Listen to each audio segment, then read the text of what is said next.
When Norm came to me and was explaining his vision for the North Fork Valley, I got really excited because when I saw the Life in the Blue Zones Netflix documentary, I had the same thought. I thought, why can't we do this where we live? And so to have somebody with your experience and your wisdom come to me, I got so excited. So maybe for people who don't know you, can you share about kind of some of the things, your journey with wellness, and why you are excited about the Life in the Blue Zones Challenge? Well, it's kind of a long story, but years ago I was sort of a garden variety dentist, filling teeth and making bridges and all of that sort of thing. And after a few thousand fillings and a few hundred bridges and crowns and dentures and all that stuff, I'd sort of explored the limits of what I thought was interesting to me. It seemed to be grinding down into a routine, and it was frustrating because there were so many things that I could not anticipate. It wasn't like a really good technical dentist could handle all the possibilities that came up, because there were just things that didn't follow the rules. And my uncle used to call me a molar mechanic, and that's kind of the way I was feeling, because I was dealing with a very precise system and I was good at it, but there were times when I would be overcome by biology. I was dealing with something biology. I wasn't fixing a car or something like that. So I couldn't predict things always. And it was frustrating because I had set a standard of success for myself that I couldn't possibly keep. Yeah. And did you ever feel like sometimes that mechanic approach also may have created some issues with people, even though you didn't mean to? Absolutely. And there were so much that just seemed out of reach for me. There were a number of things that I called the dental mysteries.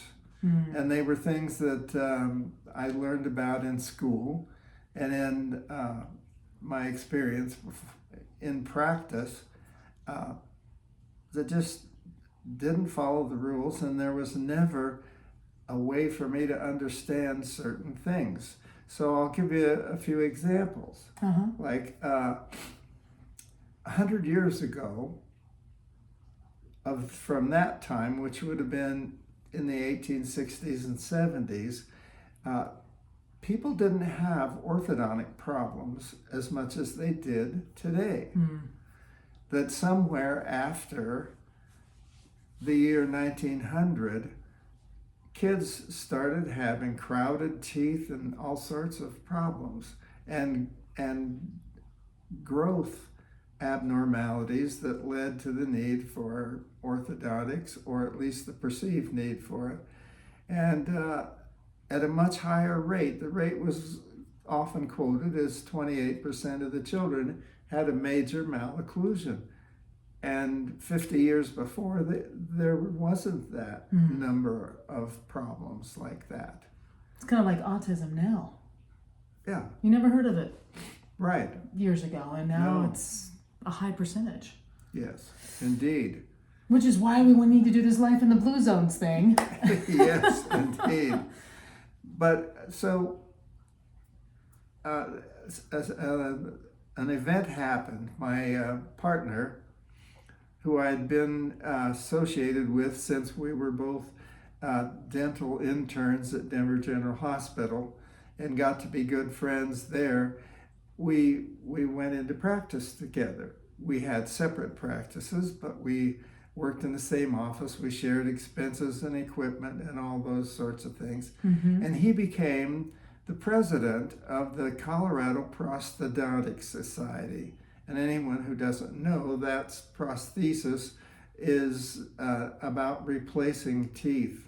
and like partials and dentures and like George Washington bridges. had wooden teeth. Like wooden teeth. Yeah, like poor George. And boy, did we hear a lot about him and his teeth when we were in school and the rest of the time. So anyway, when he became the president, I joined that group, and along with that, there were 7 different speakers to be seen in the next year. And the first one was someone who called himself a neurophysiologist.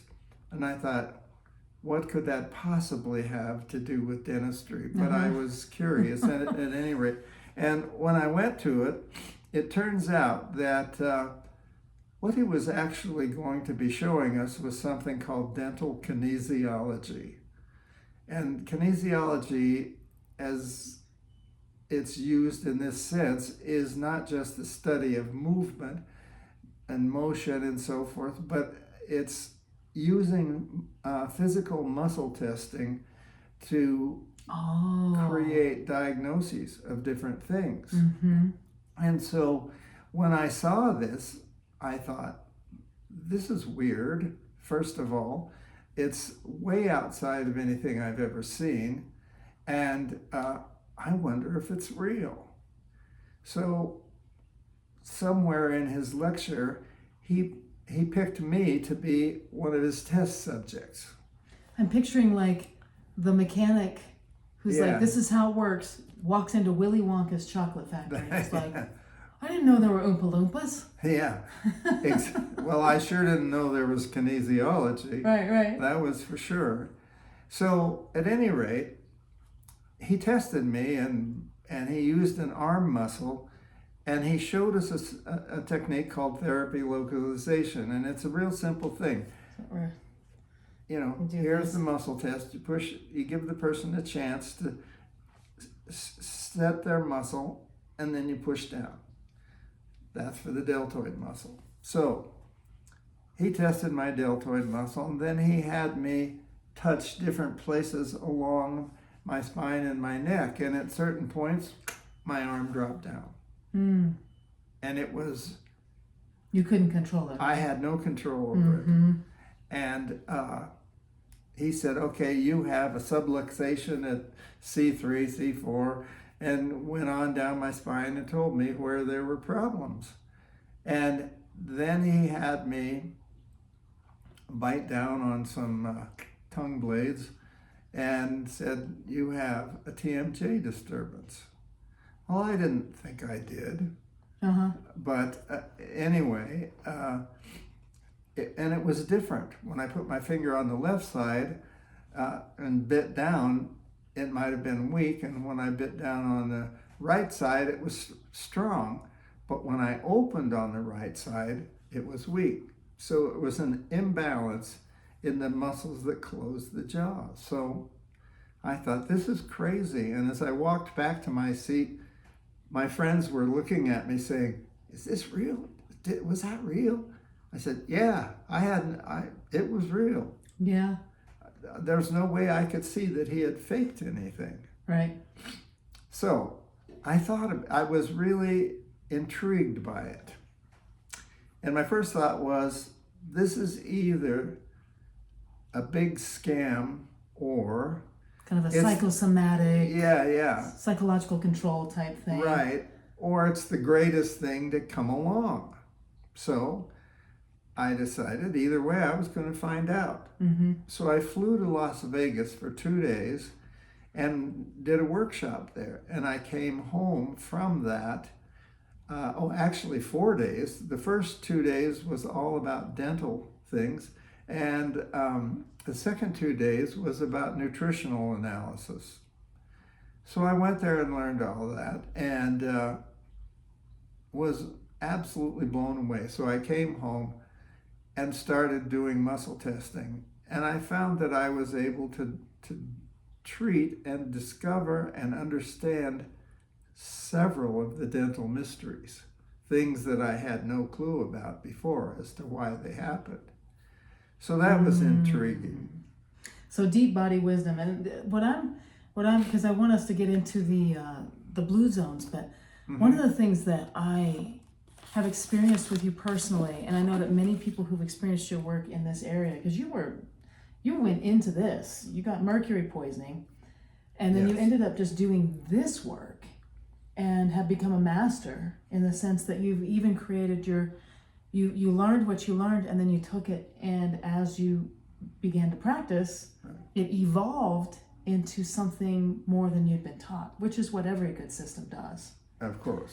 And so to me, it's so exciting to me that with all the things that you've done here in the area, all the things you've built for the community, the way that you're involved in Rotary and all these things that you do, that you would have this heart to take these experiences and see, because it's not just about knowing. We all know a lot of the good things that we need, right? Yeah. But you just told this story about how I started to apply these in my practice, and then all of a sudden I discovered were places where I used to hit the wall.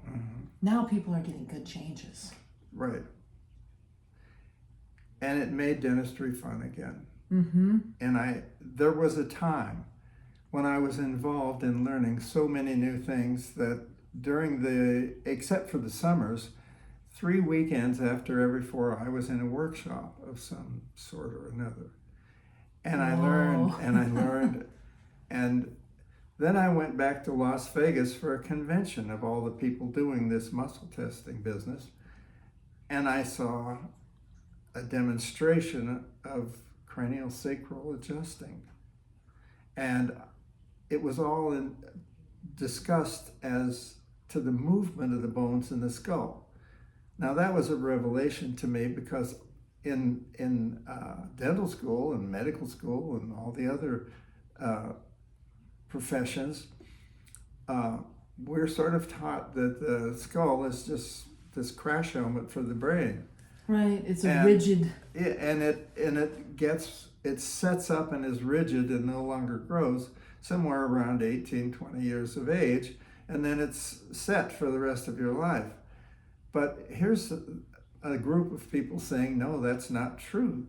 There are movements in that. Every time you breathe, right? Or all the time, not even just breath. All the time. There are rhythms that take place inside your head. Yeah, there's a heart rhythm, there's a breathing rhythm, and there are 2 independent rhythms that are not affected so much by physical processes, but they're consistent and steady as long as we're alive. And then later it was, health sciences began to notice that there was a weak pump circulating the cerebrospinal fluid throughout the brain and spinal cord, and that's how the nourishment took place. There's no blood in the central nervous system, so something had to move this cranial fluid around. The breath of life, or living water, or however. Exactly. So here we are, and that treatment was based on a skill that we had been told about in school, that doctors should become very good at palpation, about feeling things, that it was important to diagnosis. And the only thing we ever were taught about in school was how to go through a person's mouth and determine if there are any abnormal growth things like cancer going on, lumps and bumps and stuff. It's so interesting that you bring that up, because I cannot tell you how many times in the last couple of months that I have had people come and get on my table, and I'm not doing the deeper level craniosacral that you're doing. Sometimes I'll do a few of the techniques. Good. But you didn't waste your time.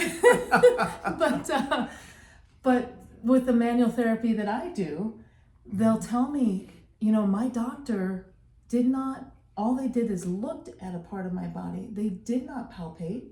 They did not touch. They did not explore it. And so I'm not a doctor, and I do not diagnose, but at the same time, a good body worker, someone who's had their hands on a lot of bodies, can tell you things And I'll tell people, I don't know if this is right, but I'm just telling you what I feel here, and this, I'm never going to tell anybody they have cancer. Nor am I. But if there's something that's not supposed to be there, I can say you do need to go get this checked out, and you do need some imaging.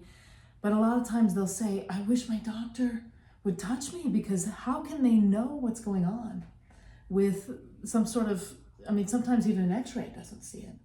And you can feel things in the body. You can feel energies. You can feel like the last client I just worked on, she had it was like a little round thing underneath her knee, right along the tendon, where you could just tell there's a lot of tissue that had just really gotten very tight right there and balled up. And to show her that, and to show her what to do for it, I don't know, it's the things that you learned were the things that are what I believe are the real medicine. The other is important too. It's all important. It's all important. And there's just not enough people that are doing what you do. And more people need to learn. So well, I have to say that it was very hard for me to explain what I was doing. And in the beginning, I spent more time in explanations than I did in treatment often, because I had a limited amount of time when I had the overhead of an office that I could spend with someone. And then after I got the mercury poisoning and could no longer practice, I had the luxury of time. And I had the luxury of being able to sit with people who could talk back to me, because I didn't have a bunch of stuff in their mouth. And so I learned things, and I was experiencing things from my own life. And even when I had more time, it became hard to deal with that. But eventually I read a book by Paul Lee, an osteopath, that explained how osteopathic medicine got started and how it was different. Yeah, Dr. Still. And Dr. Still taught his students that when spirit enters into form, then it would produce motion, and motion is life. I love that. And so there's a crossover point between those. And he emphasized how important it was to work above the crossover point and below it. Both had to be looked at. So what does that mean, that crossover point? What's above it and what's below it? What are the two places? There are numerous names for both. There are names like heaven and earth. And I choose not to use those terms when I describe it, because I don't want people to think I'm trying to talk to them about religion. Right. Because I have very specific views in how that spirit from above the crossover point works throughout creation, in plants, animals, people. And I believe that people are led by that spirit to a way to manifest that in their lives if they're paying attention. And I believe, and this is my belief, just that spirit finds the way that they can approach each person where they are. Yeah. So that all of us don't need the same answers. Right. We need our specific answer. Yeah. We need the one that gets us where that overarching spirit would like us to be. So. Ooh, that's beautiful. You know, I feel like that's a beautiful transition into these 9, the Blue Zones Power 9, because I think anybody if you've seen the document, if you haven't seen it, I really highly recommend watching Life in the Blue Zones, Live to Be 100 on Netflix. I think it's still on there. I think it's 5 episodes, and we are going to get it figured out so that we can have a community watching. probably later on this summer. So be watching for that. We'll just have people donate for the use of whatever space we decide to show it in, and then just enjoy a potluck and put our heads together after being inspired by seeing these principles at work. And I love what you just said, because I feel like these principles, there's others in life, but they nailed some of the really powerful ones for how do you live well.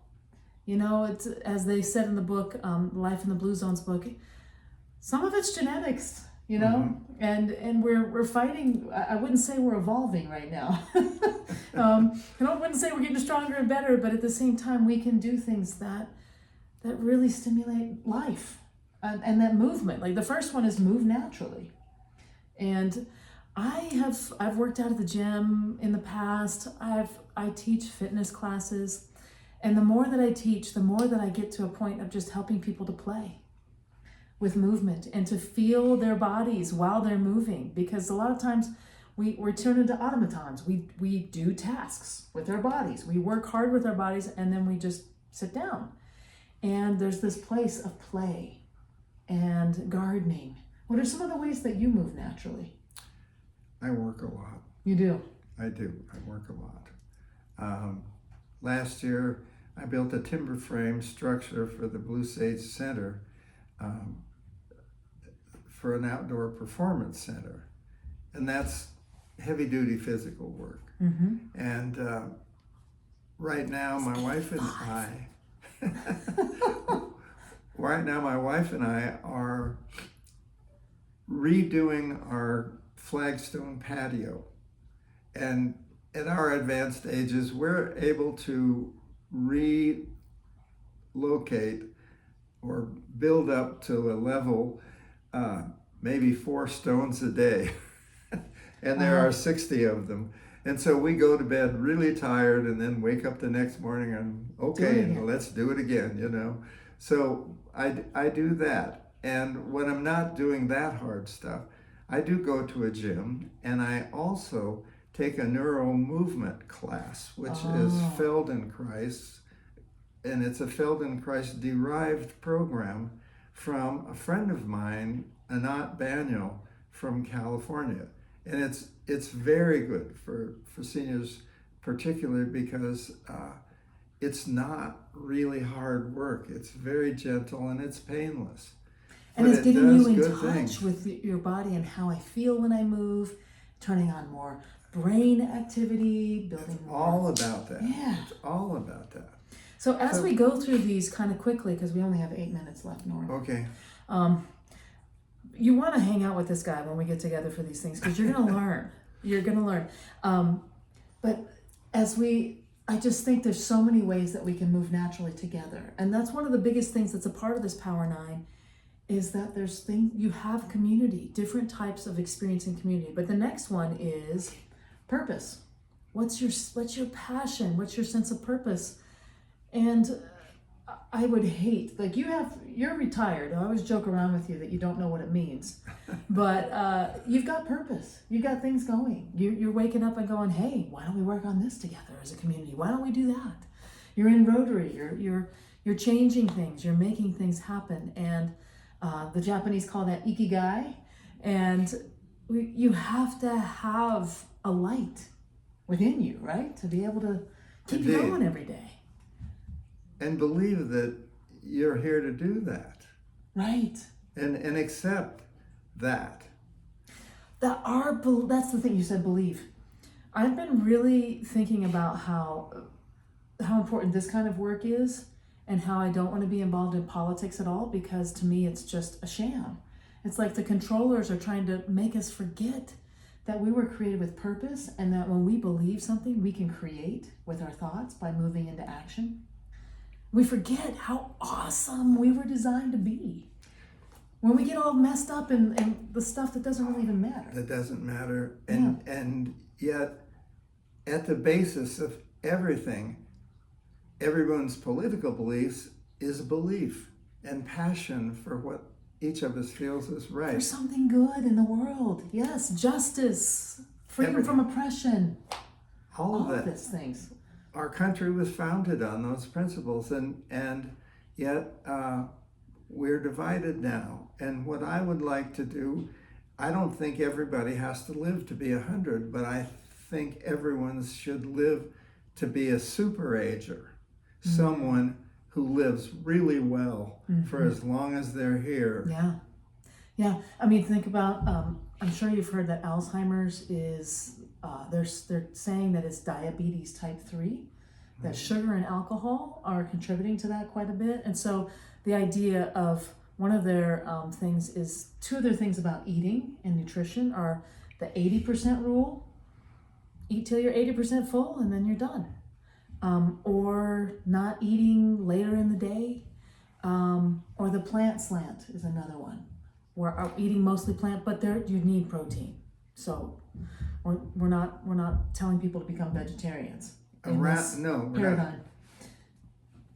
Around the world, there are zones that they call blue zones. And the one thing that we don't have, that they all have, is a climate that allows us to grow things outdoors in the winter. They are all in temperate zones. But that doesn't mean that we can't get what we need. But a big part of that is they are growing their own food. Well, have you been to Flipside Farms? I have not. Okay, so we could grow our own food. I mean, that could be a project where some of us start to do cold frames. And the Flipside Farms, they're greens. The greens that grow in the winter here are the best. I did that one year, and they were amazing. Clear. I expected them to last till Christmas, and at May we were just pulling them out because we needed to we'd been through the whole thing. So where there's a will, there's a way. Maybe some people will come alongside this and we can all start doing more growing. Cold frames are easy. Yeah. Oh, good. I'm glad you think so. I need to learn how to do it. Another one of we're on number 5 of these is downshift. Right. And that's some of the ways that different cultures did that, like in Okinawa, which is one of the blue zones. They're not anymore. They're not living as well anymore. But they would remember their ancestors. Some people would pray. Some people would take a nap, happy hour. Any way that you can relax. That seems to go against the American way most of the time. But I think we're better at that here than they are in the city.